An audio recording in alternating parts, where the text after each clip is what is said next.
प्यारे छात्रों, आज की वीडियो में आपका इंतज़ार समाप्त हो जाएगा।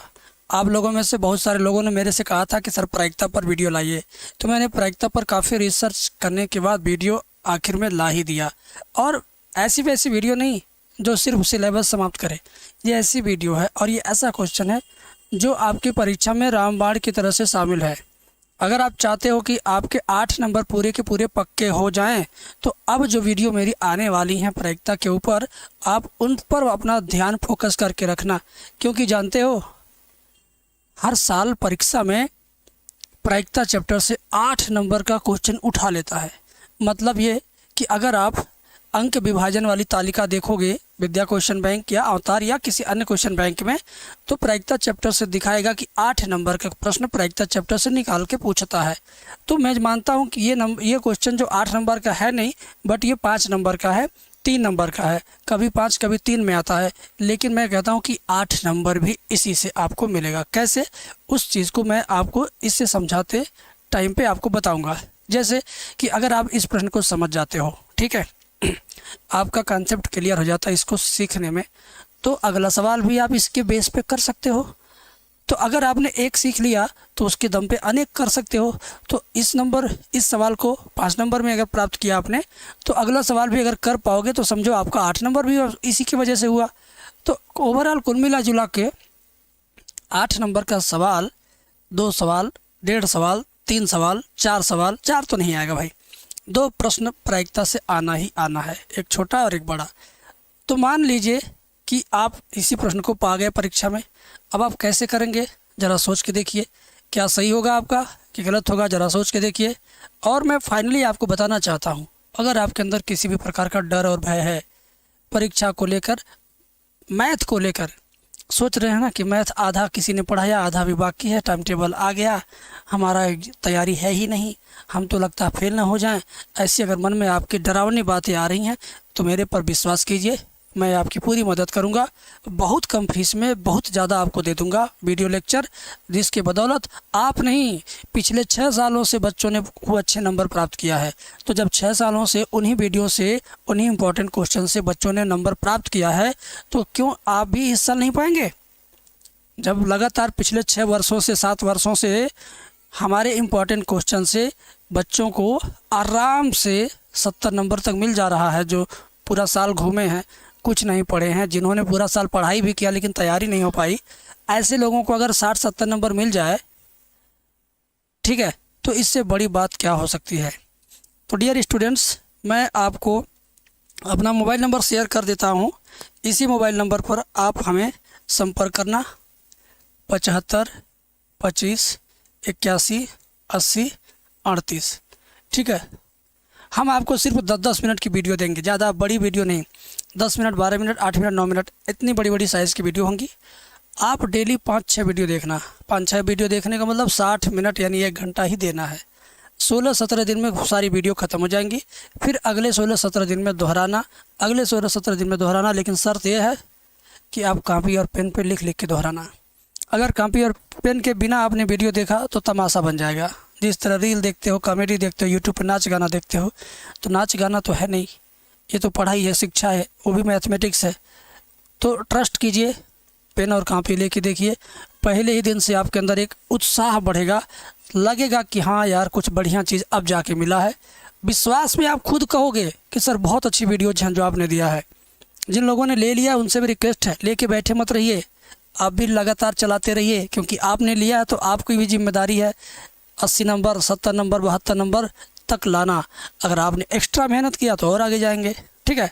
तो ज़्यादा देर हम बात नहीं करेंगे, देर तो हो ही गया, लेकिन यार सवाल बताने से पहले मैं सोचता हूँ कि अपनी ये बात भी बता दूँ, इस नाते कि बाद में बच्चे उन्हें कहते हैं सर आप पहले क्यों नहीं बताए, हम तो आपको जुलाई से सब्सक्राइब किए हैं, हम आपको 6 महीने से देखते हैं, हम वीडियो आपके देखते लाइक भी करते हैं, सर हमको अब जाके पता चला कि आप इम्पोर्टेंट वीडियो भी देते हैं।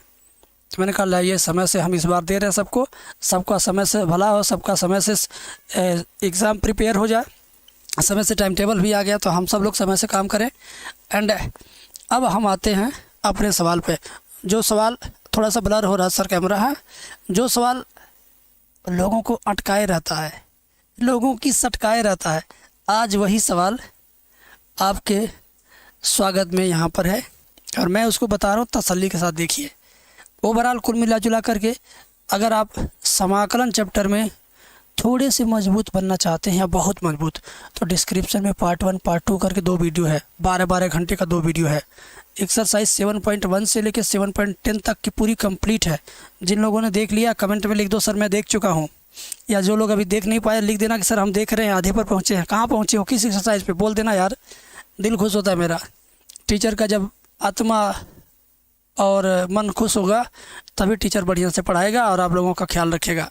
तो एक बार ज़रूर अपने ख्याल रखिए, आप लोग परीक्षा का ख्याल रखिए, हमारा ख्याल बाद में रखिएगा।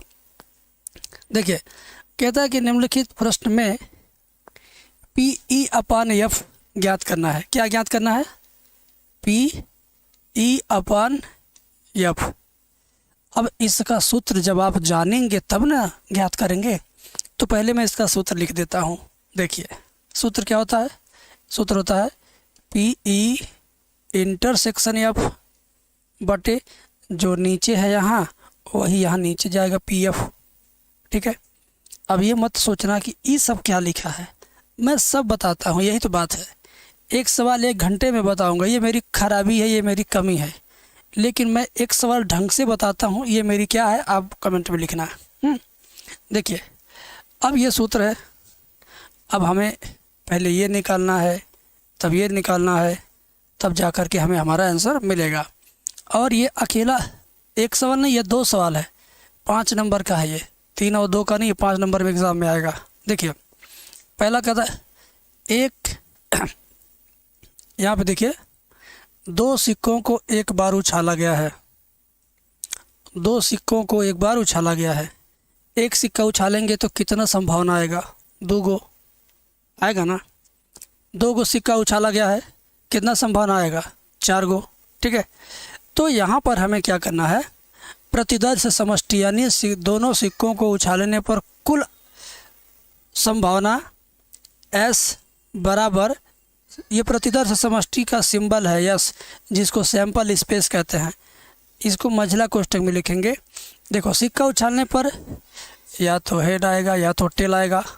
ठीक है, एक सिक्का उछालेंगे तो हेड और टेल आएगा, फिर इसी को तुरंत पलट दीजिए, ऐसे भी आ सकता है टेल और हेड। ठीक है, हो सकता है कि दोनों उछालने पर दोनों में टेल आए, हो सकता है दोनों उछालने में हेड आए। अब इससे ज़्यादा तो संभावना नहीं बन रही है कि कुछ आने की, जो आएगा बस इतने में से ही घूम फिर करके आएगा। सोचो, या तो हेड टेल, या तो टेल हेड, या तो टी या तो एच यानी टेल या तो हेड। समझ गए? तो बस तुम इतना सा दिमाग में रखना, अब कुछ नहीं है। ठीक है, अब मैं आपको आगे लेके चलता हूँ, इसके आगे का भाग आपको बताता हूँ, ध्यान से देखिएगा। अब हमें बोला कि एक सिक्के पर पट प्रकट होता है, इसको ई से दर्शाना है। मेरी बात ध्यान से सुनिए, ये यस निकल गया। अब इसको आप ऐसे लिखेंगे नंबर ऑफ यस, यानी यस की संख्या कितनी, 1 2 3 4 है, तो 4 लिखेंगे। ठीक है, अब देखो ध्यान से मेरे भाई मेरे मित्र, ई बोला कि एक सिक्के पर पट प्रकट होता है, यानी ई को निकालना है। पट मतलब टी, पट मतलब टी निकालना है। तो किस में टी है, बस उसी को लिख लो। ठीक है ना, एक ही सिक्के पर टी रहना चाहिए। देखो इन दोनों में से एक पे टी है, इसको ले लो। इन दोनों में से किसी एक पे टी है, इसको ले लो। इन दोनों में टी है, इसको नहीं लेना। क्यों? क्योंकि क्वेश्चन वाला कह रहा है एक सिक्के पर पट आएगा, सिर्फ एक पर, दोनों पे नहीं। तो इसमें तो दोनों पर है, तो ये नहीं लेना है। इसमें तो किसी पर नहीं है, ये भी नहीं लेना है। लेना किसको था? जिसमें किसी एक पर टी आए, तो इन्हीं दोनों में किसी एक पर टी है, तो यही लिया हमने। ठीक है, अब देखिए इसको लिखेंगे प्रोबेबिलिटी ऑफ ई बराबर, ये कुल गिनिए कितना, 1 2 सेट है ना, 2 ब्रैकेट बना, 2 सेट है, तो ऊपर अंश में 2 और नीचे लिखेंगे हमेशा यही, यानी यस लिखेंगे नंबर ऑफ यस, नीचे 4, तो काटेंगे 1/2 आएगा। तो पी ई निकल गया। अब आपको एफ निकालना है, पी एफ। ठीक है, अब आपको क्या निकालना है, पी एफ निकालना है। तो चलिए हम लोग पी एफ भी निकालते हैं यहीं पर, प्यार से देखना। पी पहले एफ सिर्फ निकालो, एफ। एफ में क्या था, एक सिक्के पर चित्त प्रकट होता है, यानी एच। ऐसा वाला लीजिए सिर्फ एच लिखा हो, केवल एक ही में एच लिखा हो, ऐसा वाला ब्रैकेट लिखे। इस चारों में से देखो, इसमें एक पर है, इसमें है, इसमें है एच टी टी एच। केवल यही दोनों ब्रैकेट ऐसे हैं जिसमें किसी एक पर एच है, यानी हेड है। बोला है कि एक सिक्के पर चित्त, यानी एक सिक्के पर देखिए एच लिखा है, एच आया है।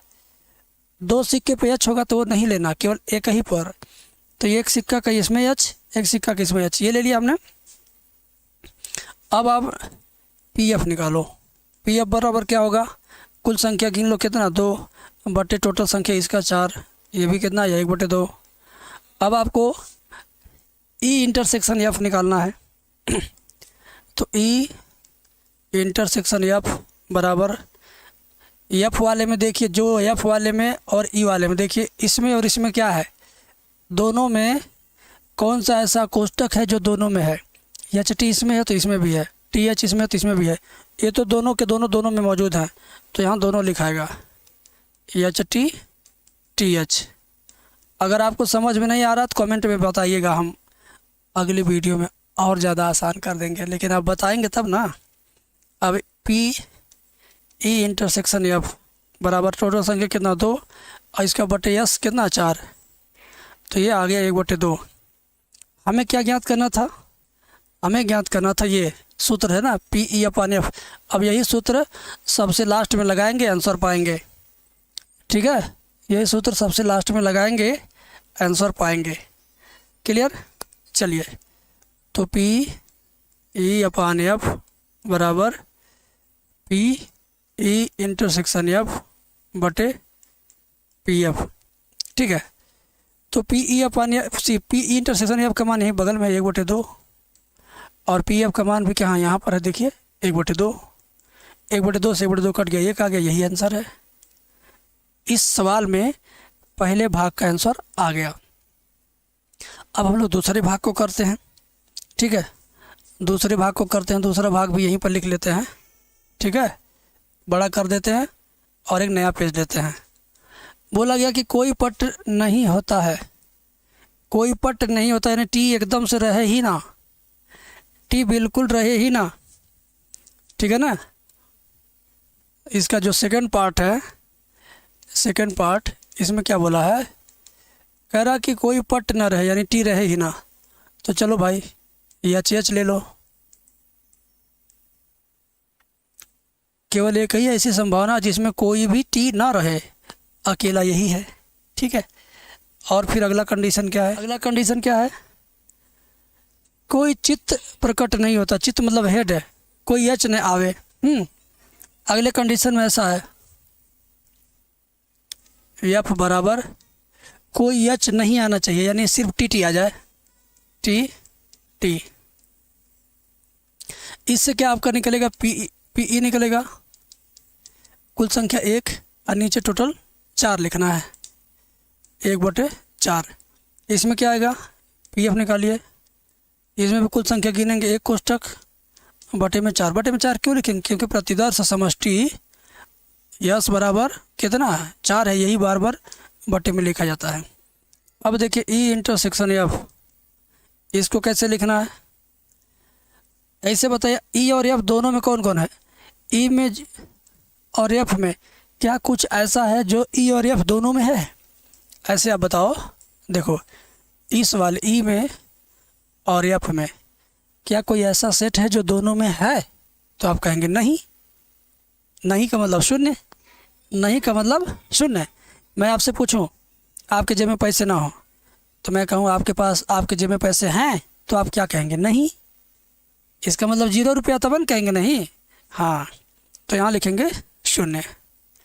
ठीक है, तो पी ई इंटरसेक्शन एफ बराबर 0/4, तो 0 ही आएगा। ठीक है, अब हमें क्या निकालना है, ध्यान से देखिएगा, ध्यान से देखिएगा। पी ई अपान एफ बराबर पी ई इंटरसेक्शन एफ बटे पी एफ, ठीक है।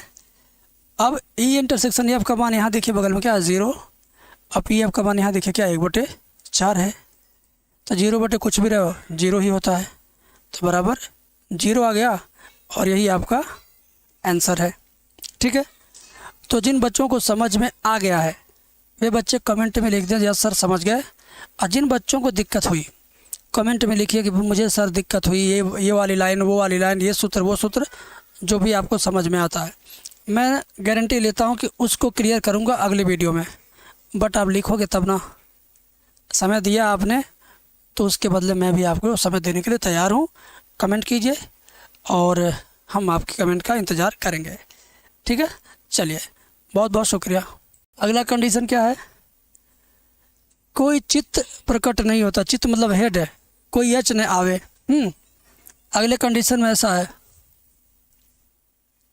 एफ बराबर कोई एच नहीं आना चाहिए, यानी सिर्फ टी टी आ जाए।